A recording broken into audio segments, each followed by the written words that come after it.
మీకా 7:11 నీ గోడలు మరలా కట్టించు దినము వచ్చుచున్నది, అప్పుడు నీ సరిహద్దులు విశాలపరచబడును.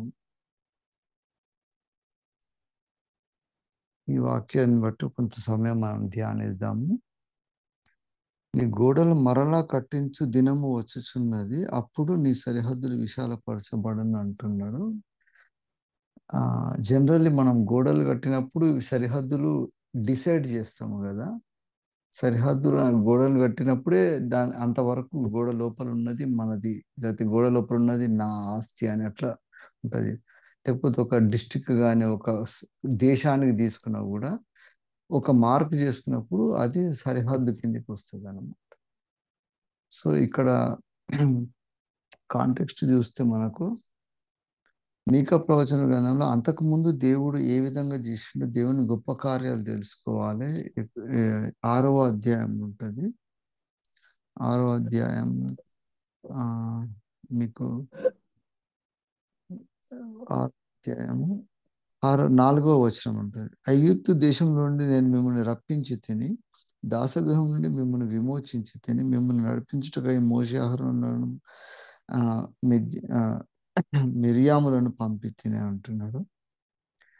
అయితే దాస్యం నుండి బయటికి విడిపించినప్పుడు ఇశ్రాయేలీయులకు సరిహద్దులు విశాలపరిచినట్టు దేవుడు చెప్తున్నాడు. ఈ కాంటెక్స్ట్ ఎందుకు వచ్చిందంటే ఇది మీకా రాసిన ప్రవచనం కూడా యెరూషలేమును గూర్చి రాస్తుంటాడు. ఓపెనింగ్ లోనే ఉంటుంది మనకు. షోమ్రోను గూర్చి, యెరూషలేమును గూర్చి దర్శన రీతిగా మొరస్తీడైన మీకా ప్రత్యక్షమైన యెహోవా వాక్కు అని. అంటే యూ హ్యావ్ టు అగైన్ గోడను మరలా కట్టించుకోవాలన్నప్పుడు, ఇప్పుడు మనం లెంట్ సీజన్ ఉన్నది, తర్వాత ప్రపంచం అంతా కూడా యేసయ్య చేసిన శిలువ యజ్ఞాన్ని గుర్తు చేసుకుంటా ఉన్నాం కదా. మరలా కట్టించుకునే గోడ ఏందంటే మనము ఆయన్నే మనకు ఆశ్రయ దుర్గమై ఉన్నాడు, ఆయన మనకు కీడమైనడు అని దేవుడు మనల్ని ఎట్లా కాపాడుతాడు అన్నప్పుడు ఒక గోడలాగానే మనకు ఉన్నదన్నమాట. యెరూషలేము కూడా అందుకని సింబాలిక్గా యెరూషలేము గోడలను కట్టడానికి మన నెహెమ్యా వస్తాడు, వచ్చినాక రీబిల్డ్ చేస్తాడు కదా. అయితే ఇక్కడ పారాడాక్స్ ఏంటంటే గోడలు మరలా కట్టించినప్పుడు మన బౌండరీస్ స్ప్రెడ్ అవుతాయి అంటాడు, విశాలపరచబడతాయి అంట. రిస్ట్రిక్ట్ కావాలి. యాక్చువల్లీ గోడ కడితే మన మన బౌండరీకి లిమిట్ తయారైపోవాలి. కానీ దేవుడు అంటున్నాడు ఇది స్పిరిచువల్ వరల్డ్లో ఈ పారాడాక్స్ ఏంటంటే మళ్ళా మనము గోడలు మరలా కట్టించాలన్నప్పుడు మనం ఈ లోకం నుంచి సైతాన్ నుంచి దూరం అయ్యి యేసయ్య రక్షణలోనికి వచ్చినాము కదా. అక్కడ కొన్ని గోడలకు డివిజన్స్ వస్తాయి అన్నమాట. వచ్చి ఆ గోడ కొన్ని ఓపెనింగ్ అయిపోయి సైతాన్ గడ ఆ గోడల నుంచి మనల్ని అటాక్ చేస్తాడు. చేసినాక మనము దాని తాకిడికి మనం లోన్ అవుతాం, అయిపోయి మన రక్షణను కోల్పోయే పరిస్థితి వస్తుంది. దేవునితోటి మనకు ఉన్న ఆ బాండ్ ఉంటుంది కదా, ఆ సీరియస్నెస్ అంట, ఆ రక్షణ ఆనందము, రక్షణకున్న కృతజ్ఞత ఇవన్నీ పోతాయి అన్నమాట. ఇవి తక్కువైతా ఉంటే దేవుడు అంటున్నాడు మళ్ళా కట్టించాలి ఆ గోడలు. అది కట్టించినప్పుడు ఏమవుతుందంటే దేవుడు విశాలపరుస్తున్నాడు. ఇప్పుడు ఐగుప్తులు కూడా అందుకనే దాస్య గృహంలో ఉంటారు. ఆ గోడలు దాస్యం కొరకు కట్టిన గోడ అంటారు. ఐగుప్తుల నుంచి వాళ్ళు బయటికి రావాలంటే ఆ గోడలను దాటి రావాల్సి వస్తుంది.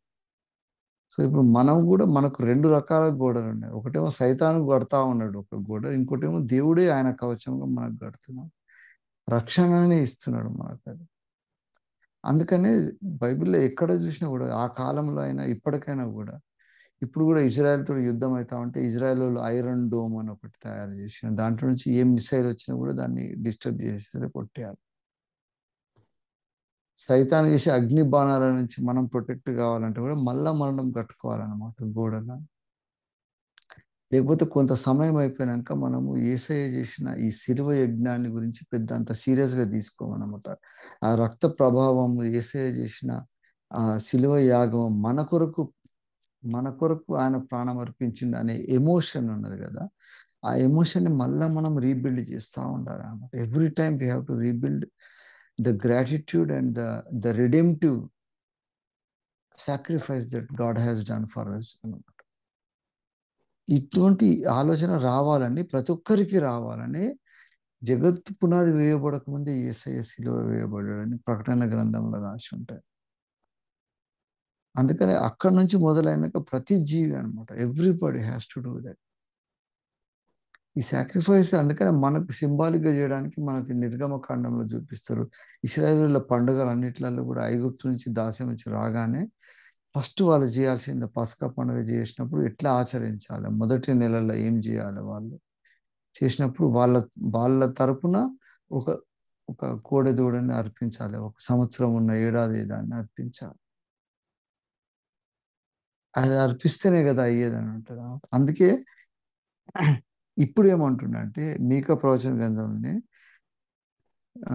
6వ అధ్యాయంలో ఉంటది దీని కంటిన్యూషన్. అసలు మనం ఎట్లా how to rebuild our our forts again అనమాట. యేసయ్య లోపల మళ్ళా మనం పునరుజ్జీవం కావాలంటే మీకా 6వ అధ్యాయంలో ఉంటది.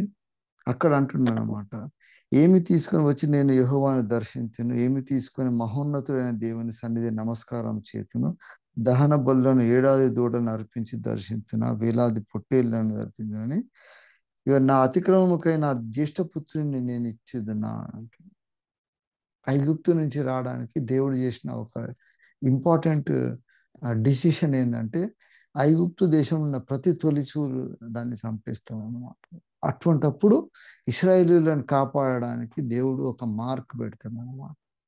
అది గుర్తు చేస్తున్నాడు అనమాట. అది అందుకని ఇశ్రాయేలీయులకు కూడా ఏం చెప్తారంటే మీరు ప్రతి సంవత్సరం కూడా ఈ పాటించండి. ఇది పాటించినప్పుడు మీ పిల్లలు అడుగుతారు ఇది ఎందుకు ఇట్లా చేస్తున్నారు అని అడుగుతారు. అది కూడా మనకు క్లియర్ ఉంటుంది.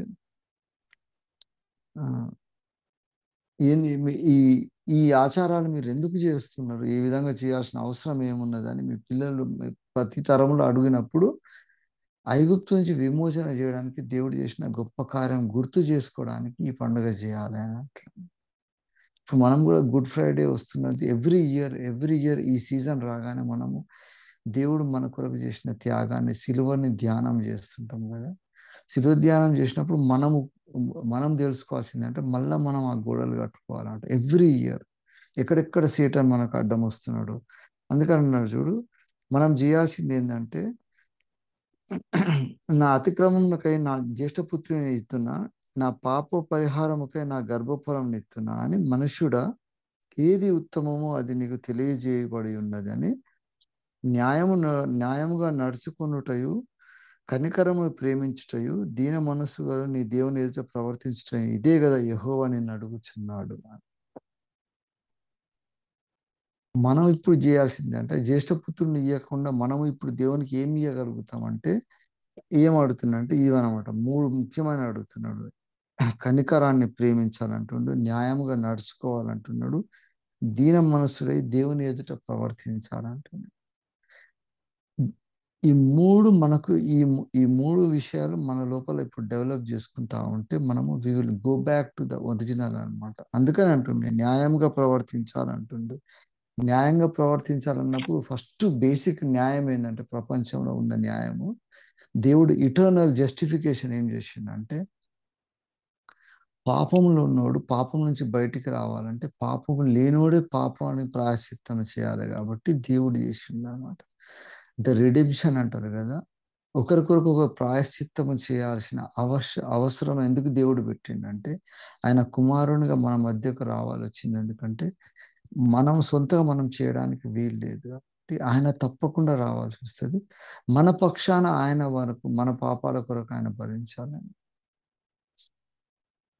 ఈ కాన్సెప్ట్ దేవుడు ముందే పెట్టిండు కాబట్టి దీని కంటిన్యూషన్ అంటున్నాడు. అందుకని మన కొరకు ప్రాయశ్చిత్తంగా ఒక మేకను బలి ఇవ్వాలని అంటు తొలిసూలు దాన్ని తీసుకొని ఇవ్వాలంటుంది, నిర్దోషమైన దాన్ని ఇవ్వాలంటున్నాం.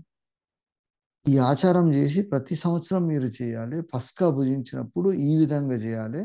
అప్పుడే ఫ్రెష్ దాన్ని కట్ చేయాలి.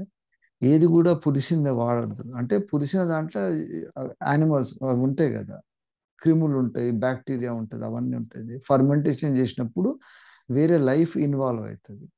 ఏ లైఫ్ ఇన్వాల్వ్ కావద్దు అనమాట. అందుకని అన్బ్లెమిష్డ్ ఉండాలి. అందుకని ఆ మేక కూడా నిర్దోషమైన మేక ఉండాలన్నమాట. అది ఇంకో వేరే దాన్ని మీట్ కాకూడదు అనమాట. అటువంటి దాన్ని బలి ఇవ్వాలని దేవుడు అంతా క్లియర్గా పెట్టిండు అనమాట. మళ్ళీ దానికి సింబాలిక్గా మనం వచ్చినప్పుడు మనము దేవుని సన్నిధిలో వెళ్ళినప్పుడు పులియని రొట్టెలు విరవాలి, ఈ ద్రాక్ష రసము దానికి సింబాలిక్గా పెట్టింది, యేసయ్య శరీరానికి సింబాలిక్గా పెట్టింది. ఇప్పుడు మనం మళ్ళా గోడలు కట్టించుకోవాలన్నప్పుడు ఎందుకు కట్టాల్సిన అవసరం వస్తుంది అంటే, ఎక్కడెక్కడ క్రాక్స్ ఉన్నాయో అవన్నీ కూడా మనం గుర్తుపెట్టుకోవాలన్నమాట. ఈ క్రాక్స్ని ఫిల్ చేయాలంటే మనము విశాల పడాలంటే, దేవుని కొరకు మనం అభివృద్ధి చెందాలంటే, మనం చేసే సేవ కానీ, దేవుడు మనల్ని ప్రాస్పర్ చేయాల్సిన ఏ విషయంలో అయినా కూడా ఫస్ట్ మనం రిస్టోర్ చేసుకోకపోతే మనం వీ కెనాట్ డూ ఇట్ అనమాట. అక్కడ సైతాను గాడు వచ్చినప్పుడు మెయిన్ ఆ గోడలు కూలగొట్టినాక వాడు చేసే పని ఏంటంటే, దేవుడు చేసిన శిలువ యజ్ఞానికి ఉన్న ఇంపార్టెన్స్ని తక్కువ చేస్తూ ఉంటాడు. అందుకని we have to rekindle the love, మొదటి ప్రేమను మళ్ళా గుర్తు చేసుకోవాలని ఎందుకు అంటున్నా అంటే, జగత్తు పునాది వేయబడక ముందు చేసిన ప్రేమ అనమాట. ఇది మన 2000 సంవత్సరాల తర్వాత యేసుప్రభు వచ్చినప్పుడు జరిగినది. అంతకుముందే దేవుడు డిసైడ్ చేసిందన్నమాట. అందుకని అబ్రహాముకు కూడా ఈ శిలువ రక్తమే అవసరం, ఆదాముకు కూడా శిలువ రక్తమే అవసరం, ప్రతి ఒక్కరికి. అందుకని ఇప్పటి నుంచి రెవల్యూషన్లో క్లియర్గా రాస్తున్నాను. ఎవరు ఆయన అంటే, వధింపబడిన దేవుని గొర్రెపిల్ల, అక్కడ పరలోకంలో సింహాసనం మీద ఉన్నాడు కదా అంటే, ఆయననే భూమికి పునాది వేయబడక ముందే వధింపబడి ఉన్నాడు అని చెప్తారు. సో ఇప్పుడు యేసయ్యను కూడా వధించారు కదా, అదంతా మనం గుర్తు చేసుకుంటా ఉన్నప్పుడు, ఇంతకంటే ముందే దేవుడు మన కొరకు చేసిండు కాబట్టి, ఇప్పుడు ఇది what we are seeing is already manifested in before అని. దేవుడు ఇంతకుముందే జరిగించిండు దాన్ని. కాబట్టి ఆ ప్రభావంతో మనం రిలీజ్ అవుతున్నాం అన్నమాట. ఈ రక్షణకు సంబంధించిన ఈ ఎమోషన్ని మనం కనెక్ట్ కాకపోతే, యేసయ్య శిలువ మీద చనిపోయిందంటే అది ఒక న్యూస్ లాగా ఉంటుంది. ఎంతమంది చనిపోతున్నారు ఇప్పుడు యుద్ధంలో అయితే, ఇంకా వేల వేల మంది చనిపోతుండ్రు కదా, అట్లా కూడా చనిపోయింది. దాని కొరకు ఇంత ఇంపార్టెన్స్ ఎందుకు ఇవ్వాలని దేవునికి ఆ రక్షణ తోటి వచ్చే ప్రభావాన్ని మనది డైల్యూట్ చేస్తూ ఉంటాడు సైతాన్. అందుకని ప్రతి దినము ప్రతి ఆదివారం కూడా వాళ్ళు రొట్టె విరవడానికి కారణం ఏంటంటే, ఈ ముఖ్యమైన ఎమోషన్ని every time we have to reconcile. ఆ గోడలు మళ్ళా కట్టుతూనే ఉండాలి ఎవ్రీ టైం. అది బిల్డ్ స్టార్ట్ చేసినామంటే ఎక్కడో గోడలను క్రాక్ చేసుకుంటే సైతాన్ లోపలికి వస్తుంది. వచ్చి యేసుప్రభు ఎట్లయినా పాపాలు పరిహారం చేసిండు, నువ్వు ఎట్లున్నా బతికినా ఎట్లున్నా నీ లైఫ్ ఎట్లున్నా కూడా ఆయన చూసుకుంటాడు కదా అని ఒకలాంటి కేర్లెస్నెస్ తోటి వచ్చినాక ఆ గోడలకు క్రాక్స్ తెస్తూ ఉంటాడు. మనం కూడా ఎంతవరకు దేవుని వాక్యాన్ని సీరియస్గా తీసుకుంటున్నాము. యెహెజ్కేలు గ్రంథంలో ఉంటుంది, చాలా చాలా సివియర్గా ఉంటుంది అనమాట. యెహెజ్కేలు 33వ అధ్యాయంలో ఉంటుంది. 33వ అధ్యాయంలో మొదటి 9 వచనాలు చదవండి. తర్వాత ఒక సెంట్రీ లాగా ఉంటారు కదా, ఒకడు ఏమంటాడంటే, అతడు ఒక దేశం మీదకి ఖడ్గం వచ్చుట చూసి బాకా ఊదినప్పుడు అంటున్నాడు. సెక్యూరిటీ లాగా ఉంటారు కదా, సెంట్రీ లాగా ఉన్నప్పుడు దేశం మీద కొన్ని యుద్ధం చేసేటప్పుడు శత్రువు వచ్చేటప్పుడు శత్రువు వస్తున్నాడు అని తెలిసేటట్టు ఒక బాకా ఊదుతారు అన్నమాట. ఊదినప్పుడు అలర్ట్ అవుతారు, అయ్యి ఓకే శత్రువు వస్తుంది కాబట్టి మనం రెడీగా ఉండాలని వాని శత్రువుని ఎదుర్కొంటారు అనమాట. అట్లా బాకా ఊదేటోడు ప్రాపర్గా ఊదకపోతే అప్పుడు దేవుడు అంటాడు అన్నమాట, వాడిని ఎవడు సరిగా ఊదలేడు వాడిని శిక్షిస్తాను అంటాడు. మన గాస్పల్ ఇప్పుడు మనం కూడా దేవుని సువార్త చెప్పడానికి తప్పకుండా ఎందుకు సువార్త చెప్పాల్సి వస్తుంది అంటే, ముందు జరగబోయే దేవుని తీర్పులో భయంకరమైన తీర్పు ఉంటుంది. ఆ తీర్పులో దేవుని రక్తం కిందికి రానోళ్ళని, ఆ గోడ లోపల లేనోళ్ళని తప్పకుండా దేవుడు బయటపడేస్తాడు అనమాట. కాబట్టి మనం తప్పకుండా దాని విదిన్ దట్ పెరిమీటర్ మనం ఉండాలి అని, ఎప్పుడు బాగా వినిపిస్తుందో అప్పుడు మనం దాన్ని ప్రొటెక్ట్ చేసుకోగలుగుతాం అని. యేసయ్య శిలువ మీద చేసిన యజ్ఞం గురించి మనం చెప్పకపోతే దేవుడు మనల్ని క్వశ్చన్ చేస్తాడు. యెహెజ్కేలు 33వ అధ్యాయం అంతా దాని గురించి ఎక్కువ ఉంటుంది. ఏమంటుంది చూడు, 7వ వచనం చూడు, నరపుత్రుడా, నేను ఇశ్రాయేలీయులకు కావలి వానిగా నియమించి ఉన్నాను కనుక నీవు నా నోటి మాటలను విని నాకు ప్రతిగా వారిని హెచ్చరిక చేయవలను. దుర్మార్గుడా, నీవు నిశ్చయముగా మరణం నొందుదు అని దుర్మార్గునికి నేను సెలవీయగా, అతడు తన దుర్మార్గతను విడిచి జాగ్రత్త పడినట్లు నీవు ఆ దుర్మార్గునికి నా మాట తెలియజేయని ఎడల ఆ దుర్మార్గుడు తన దోషమును బట్టి మరణము నొందగా అతని ప్రాణమును గురించి నిన్ను విచారణ చేసేదను. మనం అందుకనే ఒకవేళ నేను యేసయ్య సిలువ గురించి నేను చెప్పకపోతే నాకు శ్రమ అని పౌలు ఎందుకు అన్నాడు, యాకోబు కూడా అంటాడు అనమాట. తెలియజేసింది చెప్పకపోతే ఇది పాపం చేసినట్టు అవుతుంది కదా. ఏది మంచిదో ఏది శ్రేయస్కరమైనదో తెలిసినాక నేను అది చెప్పకపోతే పాపం చేసిన అని అంటాడు. పాత నిబంధనలు కూడా అదే ఉంటుంది అన్నమాట. సో ఇప్పుడు మనం కూడా what we are exposing out of the salvation we have. మన గోడలు కట్టినాక గోడల సరిహద్దు విశాలంగా కాకపోవడానికి కారణం ఏంటంటే, గోడలు కట్టినప్పుడు లోపల నుంచి మనకు the inside of our heart has to be manifested out side అన్నమాట. యేసయ్య రక్షణ అనే ఆనందం పొందిన తర్వాత రక్షణ గురించి ఇతరులకు చెప్పకపోతే నాకు శ్రమ కదా అంటున్నారు. యెహెజ్కేలు కూడా అదే రాస్తున్నారు. ఒక పట్టణానికి కావలి ఉన్నోడు ఈ శత్రువులు వస్తున్నప్పుడు బాకా ఊదకపోతే ఊదేటోన్ని క్వశ్చన్ చేస్తాను నేను అంటున్నాను. ఇప్పుడు కూడా మనం అందుకనే రక్షణ అనే అనుభవం పొందిన తర్వాత రక్షణ గురించి మనము అన్న సంఘాలు కూడా ఒక స్టెప్ ముందుకు పోకపోతే జరిగే పరిణామం ఇది అనమాట. అందుకని మన సంఘాలలో కూడా ఎక్స్పాండ్ చేద్దామంటే సంఘాలు ఎక్స్పాన్షన్ అయితే లేదు. సంఘాలు డివైడ్ అయ్యి నంబర్ ఆఫ్ చర్చెస్ పెరిగిపోతున్నాయి. ప్రతి ఒక్కరు మా సంఘాలు ఎన్ని నేను చెప్పుకుంటున్నారు, కానీ సంఘం విస్తరించే పద్ధతి అది కానీ కాదు. ఇప్పుడు కూడా మనం మళ్ళా తిరిగి మనం కట్టుకోవాలన్నమాట. ఆ గోడలు కట్టుకున్నాక మళ్ళీ అక్కడి నుంచి సైతానుగాడు మనల్ని ప్రభావం చేయకుండా దేవుని కొరకు మళ్ళా మనం ఆ రక్షణ ఆనందాన్ని మళ్ళా రుచి చూసినప్పుడు మన సరిహద్దులు అప్పుడు విశాలపరచబడతాయి. అందుకనే ఆ పారాడాక్స్ ఉంటుంది కదా, you build a wall but when you build a wall you are going to expand your periphery. అది జరగాలంటే ఈ ప్రక్రియ జరుగుతుంది. అంటే లోకం అంతా చూసి అనుకుంటారు ఈ గోడలు కడితే వీళ్ళు లోపల ఉన్నోడు సేఫ్ బయటికి రాలేడు అనుకుంటారు. కానీ ఆ గోడ ఎంత పటిష్టంగా కట్టుకుంటే మనం అంత దూరం ప్రయాణం చేయగలుగుతాం అన్నమాట. అంత దూరము దేవుని సరిహద్దులను విశాలపరచగలుగుతాం. సో మనం ఇండివిజువల్గా తీసుకుంటే కూడా సంఘంగా తీసుకున్నప్పుడు ఒక విశ్వాసం కూడా ఈ ఛాలెంజెస్ని మనం ఖచ్చితంగా వాటిని ఫేస్ చేస్తాం అన్నమాట. కాబట్టి ఈ ఉదయకాలం మనము గోడలు సరిహద్దులు విశాలపరచడానికి బిల్డ్ చేసే వాల్స్ ఉంటాయి. కొన్నేమో కొంతమంది లోపల డివిజన్స్ తీయడానికి బిల్డ్ చేస్తారు కదా. సంఘాలలో కూడా ఇప్పుడు విభేదాలు వచ్చినప్పుడు అదంతా కూడా ఒకరి మధ్యలో ఒకరికి గోడల్లాగా తయారవుతున్నాయి. అవే గోడలని దేవుడు అంటాడు మళ్ళీ విశాలపరచడానికి వాడుకుంటారు.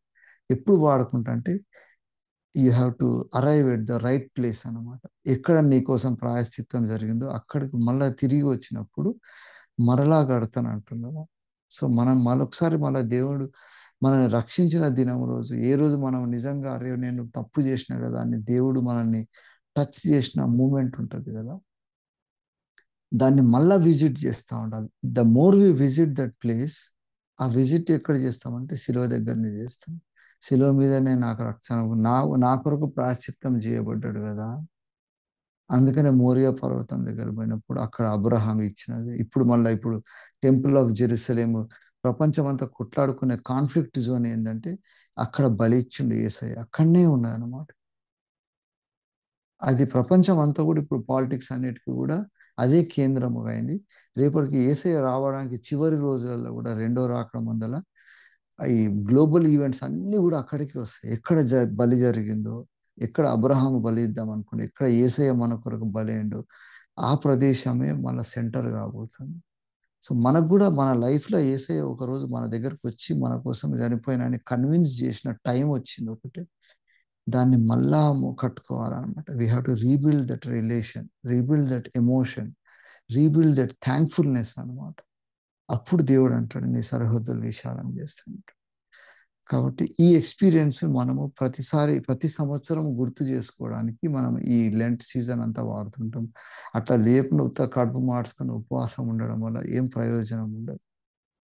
If you are not emotionally connected with the wonderful sacrifice that God has done, there is no meaning for anything. అందుకని ఏడాది దూడలు పుట్టి నీకోసం ఏం అర్పిస్తే సరిపోతుంది అని అవంతా కాదు, నా హృదయం అర్పించాలి, విరిగి నలిగిపోయి ఉండాలి ఆ విషయం చెప్తున్నాడు అనమాట. అది చెప్పి ఇటువంటిది చేసినప్పుడు దేవుడు అంటాడు అనమాట, నీ గోడలను నేను మళ్ళీ I'm going to rebuild my salvation with you, with which you are going to expand. అప్పుడు దేవుడు అంటాడు అన్నమాట. పరలోకం పోయినప్పుడు దేవుని సన్నిధి నిలబడ్డప్పుడు దేవుడు అంటాడు, ఎంతవరకు మనం విశాలపరిచినామని అంటాడు. అందుకని ఐగుప్తు అనే దాస్యం నుంచి కూడా బయటికి మనం ఎట్లా పోయినాము, కనానుకు పోయినాము, అది గుర్తు చేసుకోవడానికి ఈ పస్కాను చేయాలి అంటున్నాను. The Passover, this is what is important. మనం కూడా ప్రతి ఒక్కరం కూడా ఈ సీజన్లో అంతా కూడా when we are meditating on the cross, Yesayya ఎంత కష్టపడ్డాడు, ఎట్లా శ్రమ చేసిండని యేసయ్యని ఫిజికల్గా మనం చూసే కంటే అక్కడ మనం ఉండాల్సిన పరిస్థితుల్లో ఆయన ఎట్లా రిలీవ్ చేసిండు కదా మనమని, ఆ థ్యాంక్ఫుల్నెస్ తోటి మనం అది చూసినప్పుడు తప్పకుండా మనం దేవుని కొరకు ఆగలేమన్నమాట. ఆ ప్రేమ ఎంత గొప్ప దేవుడు కదా, ఇట్లా చేసిండు, మీ అందరి కొరకు చేసిండు కాబట్టి మీరు కూడా తప్పకుండా చేయండి. ఈ సిలువను మీరు పక్కకు పెడితే మాత్రం రేపన్నాడు నిత్య నాశనం ఉంటుంది అని ఆ బాకా ఊదిటోళ్ళలాగా మనం బయటికి పోతాం అన్నమాట. అదే మన సరిహద్దులు విశాలపరుస్తుంది. If you are as a individual, as a church, as a congregation, as a conference, మనం యేసయ్య ప్రేమను బయటికి చెప్పలేకపోతే అక్కడ గోడలు విరిగిపోయినట్టు అన్నమాట. అవి మన పటిష్టపరచుకోవాలి. కాబట్టి ఈ ఉదయకాలం మనము let us try to rebuild the fortress of salvation that God has given to us, so that our boundaries are expanded beyond our limits. దేవుడు ఇచ్చిన కొద్ది ఆలోచన బట్టి దేవునికి మహిమ కలుగును గాక. థ్యాంక్ యూ పాస్టర్ గారు ఫర్